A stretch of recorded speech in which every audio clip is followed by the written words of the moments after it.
Let's have a look at this question.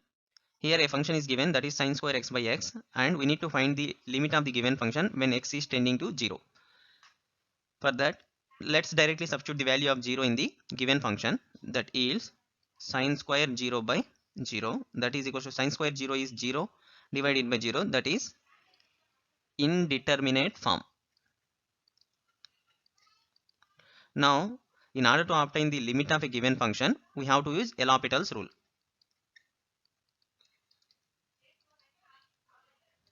For that, limit x tends to 0, d by dx, that is derivative of numerator sin square x divided by derivative of denominator x.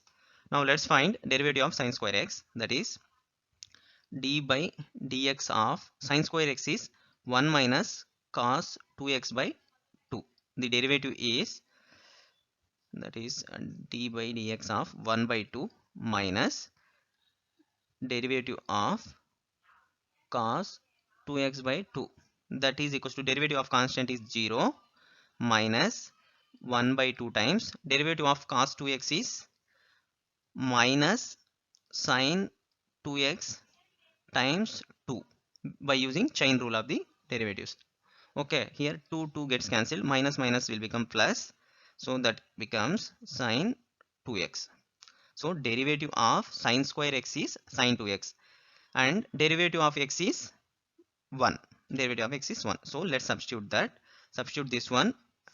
Then limit x tends to 0, derivative of sin square x is sin 2x divided by derivative of x is 1, that is sin 2 times 0, that is equals to 0. The correct answer is option B, 0.